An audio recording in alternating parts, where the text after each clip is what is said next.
ہم سب ہم نے یہ دیکھا ہے کہ پاکستانی معاشرے میں خاص کر جو ہمارے سوسائٹی کے نمائندہ لوگ ہوتے ہیں، دانشور ہوں، علماء ہوں یا سیاستدان ہوں، من حیث المجموع سوسائٹی کے اندر لوگوں کے جو اختلافات ہیں، اگر آپ کسی پارٹی سے ہیں، کسی خاص مسلک سے ہیں، تو وہ شخصیت کے ساتھ اس کی خوشی، اس کی غمی، اس کے ساتھ تعلق کے اظہار میں کبھی نمایاں نہیں ہوتے۔ ہم یہ سمجھتے ہیں کہ سیاسی اختلافات کا مطلب یہ ہے کہ آپ نے مرتے دم تک، یہاں تک کہ ہم یہ دیکھتے ہیں اب تو فیس بک کی دنیا ہے کہ لوگ مرنے کے بعد بھی اپنے انہی اختلافات کا اظہار کر رہے ہوتے ہیں۔ یہ رویہ کہ ابھی پیدا ہوا پاکستان میں، اور اس کو بہتری کے لیے ہم کیا کر سکتے ہیں؟ میرا خیال ہے کہ ہماری تربیت نہیں ہوئی۔ دیکھیے ہمارے پیغمبر نے ہمیں کیا بتایا، وَاذْكُرُوا مَوْتَكُمْ بِالْخَيْرِ، یعنی جس وقت تمہارا کوئی بھائی دنیا سے رخصت ہو جائے تو اب تمہاری زبان سے اس کے لیے خیر ہی نکلنا چاہیے۔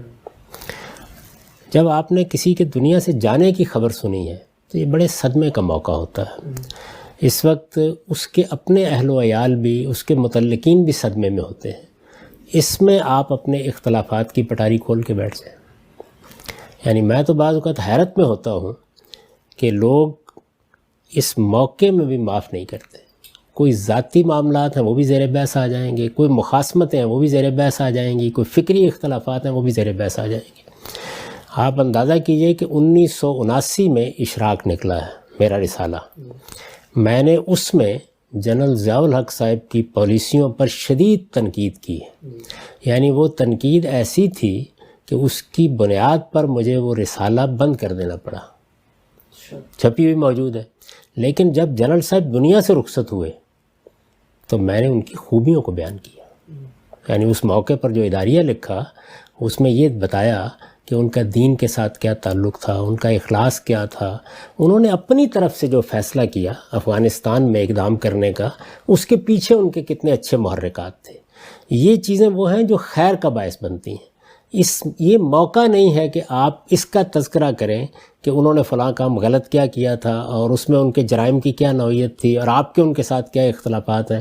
ڈاکٹر اسرار احمد صاحب، آپ جانتے ہیں کہ میرے ان کے ساتھ کیا اختلافات رہے، میں نے ان کے فکر پر تنقیدیں کی ہیں، وہ تنقیدیں میری کتاب برہان میں چھپی ہوئی ہیں۔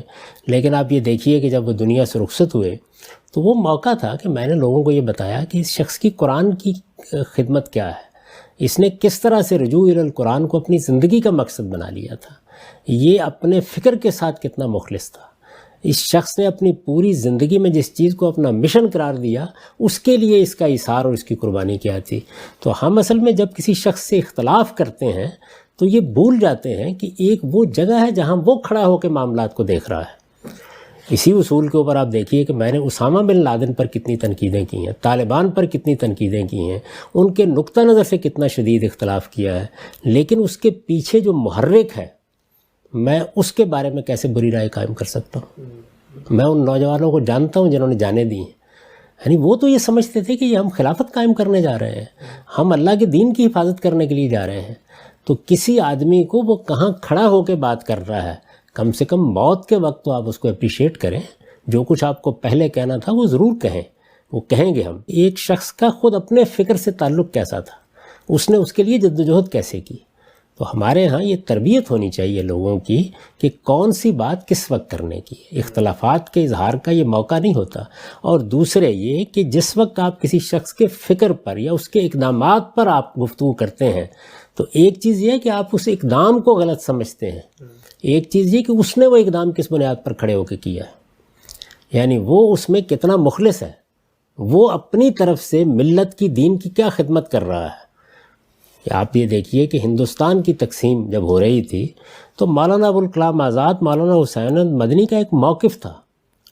ایک چیز یہ ہے کہ آپ اس موقف سے اختلاف رکھتے ہیں اور آپ یہ کہتے ہیں کہ قائد اعظم کا موقف درست تھا، اور ایک یہ ہے کہ آپ ان لوگوں کے باطن پر حملہ آور ہو جاتے ہیں۔ وہ مخلص ترین رہنما تھے، ان کی اپنی ذاتی زندگی بے مثال تھی۔ وہ کانگریس کا اگر ساتھ دے رہے تھے تو اس ملت کی فلاح کے لیے ان کا ایک نقطہ نظر تھا۔ تو جب وہ دنیا سے رخصت ہوں گے تو ہم اس کو سامنے رکھ کر ان کا تذکرہ کریں گے۔ جو ان کی تدبیر، ان کے علم یا ان کے کسی استدلال سے اختلاف ہے، اس کے مواقع زندگی میں موجود ہیں، وہ کرتے رہیں گے۔ یہ تعلیم ہے ہمارے دین کی، اور یہ آداب سیکھنا، کون سی بات کب کرنی ہے، کس طرح کرنی ہے، کس اسلوب میں کرنی ہے، یہی آپ دیکھتے ہیں اس وقت جب ہمارے یہاں یہ فیس بک آئی ہے اور یہ سوشل میڈیا آیا ہے، تو اس میں وہ غلاظتیں جو ہمارے اندر ہیں وہ کس طرح باہر آ جاتی ہیں۔ یعنی ہم کسی شخص سے اختلاف کر رہے ہوتے ہیں تو کیسے اس کو غلیظ گالیاں بک رہے ہوتے ہیں۔ یہ ہمارے اندر کی نجاست ہے نا جو باہر آتی ہے۔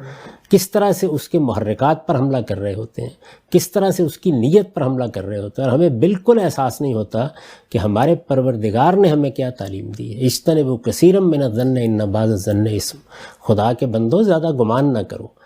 بندوں کے بارے میں بعض اوقات نظر آ رہا ہوتا ہے کہ ایک آدمی نے غلط رویہ اختیار کیا ہے، لیکن جس وقت آپ اس کا ذکر اس کی موت کے موقع پہ کرتے ہیں تو وہاں اس کے خیر کے پہلو کو نمایاں کریں، اس کی تحسین کریں، اس کے بارے میں اپنے جذبات کا اظہار کریں۔ کوئی انسان سراسر شیطنت نہیں ہوتا، تمام انسانوں کے اندر بڑی خوبیاں ہوتی ہیں، اور خاص طور پر وہ لوگ کہ جو کسی نہ کسی پہلو سے دین کی خدمت کر رہے ہیں۔ ابھی ہمارے ہاں بعض دیوبندی علماء دنیا سے رخصت ہوئے ہیں، مفتی نعیم صاحب رخصت ہوئے ہیں، مولانا سعید احمد پالنپوری صاحب رخصت ہوئے ہیں، اسی طریقے سے علامہ طالب جوہری صاحب رخصت ہوئے ہیں۔ اسی طرح معاملہ سید بلند حسن صاحب کا ہے، وہ جس تعبیر دین کے لیے زندگی بھر جدوجہد کرتے رہے۔ آپ جانتے ہیں کہ میں اس سے شدید اختلاف رکھتا ہوں، میرے پاس اس اختلاف کو بیان کرنے کے بہت سے مواقع ہیں۔ وہ آج دنیا سے رخصت ہوئے ہیں، تو مجھے تو یہ دیکھنا ہے کہ ایک شخص کا خود اپنے فکر سے تعلق کیسا تھا، اس نے اس کے لیے جدوجہد کیسے کی۔ یہ سب لوگ اپنا اپنا ایک نقطہ نظر رکھتے تھے، اپنے طریقے سے دین کی خدمت کر رہے تھے۔ اس سے مجھے آپ کو ہزار اختلافات ہو سکتے ہیں، ہم ان اختلافات کو بیان بھی کرتے رہتے ہیں۔ جب موقع ہوتا ہے ان مسائل کی تنقید کرتے ہیں، بتاتے ہیں کہ اس میں استدلال کی کیا غلطی ہے، ہمارا زاویہ نظر کیا ہے۔ اس کے مواقع زندگی میں بہت موجود ہوتے ہیں، لیکن مرنے والوں کے لیے خیر کی بات کرنی چاہیے۔ یہی ہمارے دین کی تعلیم ہے، یہی آداب ہمیں سکھائے گئے ہیں۔ ان کے لیے، ان کی مغفرت کے لیے دعا کریں، ان کی حسنات کے قبول ہونے کے لیے دعا کریں۔ اگر کسی چیز کے بارے میں ہم بہت زیادہ اختلاف بھی رکھتے ہیں تو اللہ سے درخواست کریں کہ ان کا عذر قبول کریں۔ ہمیں کسی کو جہنم میں ڈالنے سے کیا دلچسپی ہے؟ لوگوں کے لیے عفو و درگزر کی توقع کرنی چاہیے اپنے پروردگار سے۔ جب ہم دوسروں کے عیوب اچھالیں گے تو مجھے اندیشہ ہے کہ قیامت میں ہمارے عیب نمایاں ہوں گے۔ وہاں ہم اگر توقع رکھتے ہیں کہ ہمارے عیبوں پر پردہ ڈال دیا جائے تو ہمیں بھی دوسروں کے بارے میں یہی طریقہ اختیار کرنا چاہیے۔ لیکن اس طرح کے لوگ چونکہ لیڈر اور رہنما ہوتے ہیں، ان کا ایک فکر ہوتا ہے، تو اس کے اوپر فکری تنقید کرنی چاہیے، علمی تنقید کرنی چاہیے۔ یعنی یہ بتانا چاہیے کہ یہاں کیا غلطی ہوئی ہے، استدلال میں کیا ہے، میں اس سے کیوں اختلاف کرتا ہوں، اور اس موقع پر بھی ان کی عزت، ان کا احترام ملحوظ رکھتے ہوئے۔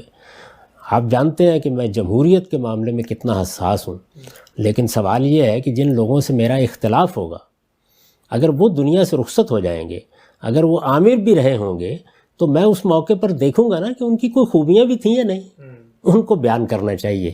موقع اور محل کے لحاظ سے آپ کو اپنے جذبات کا بھی اظہار کرنا ہے، تو اس کا لحاظ رکھیے کہ آپ کی زبان سے کیا نکل رہا ہے، آپ کا لب و لہجہ کیا ہے، آپ کے ہاں کوئی بغض تو نہیں ہے کسی کے لیے۔ یہ جو ہمارے اختلافات ہوتے ہیں، علمی فکری اختلافات، کیا کہ یہ کوئی ذاتی دشمنی ہوتی ہے؟ یہ اختلافات اس سلیقے کے ساتھ بیان ہونے چاہیے کہ لوگ اس میں ایجوکیٹ ہوں، وہ سمجھیں کہ کیوں اختلاف کیا جا رہا ہے۔ جب آپ ایک پارٹی بن کے کھڑے ہو جاتے ہیں اور اسی طرح سے علم میں، فکر میں زندگی بسر کرتے ہیں، تو پھر نفرتیں پھیلتی ہیں۔ سارے علماء جتنے ہیں، وہ اہل تشیع کے علماء ہوں، وہ آپ کے دیوبندی علماء ہوں، بریلوی علماء ہوں، وہ جماعت اسلامی کے لوگ ہوں، سب ہمارے بھائی ہیں، سب قابل احترام ہیں، سب محمد الرسول اللہ صلی اللہ علیہ وسلم کے ماننے والے ہیں۔ ہم اپنی طرف سے یہ خوشگمانی رکھتے ہیں، اور ہمیں رکھنی چاہیے۔ یہ اللہ کا حکم ہے کہ جو کچھ وہ صحیح سمجھتے ہیں اسی کو بیان کرتے ہیں، اسی کی شہادت دیتے ہیں، اسی کے مطابق زندگی بسر کرتے ہیں۔ ان کے حسنات پر نگاہ رکھنی چاہیے، اور جہاں ہمیں اختلاف ہے وہ اختلاف پورے زور کے ساتھ بیان کرنا چاہیے۔ وہ ہم زندگی بھر بیان کریں گے، لیکن موت کا ذکر کیا جائے گا تو رسالت مآب صلی اللہ علیہ وسلم کی تعلیم یہی ہے کہ اذکروا موتاکم بالخیر۔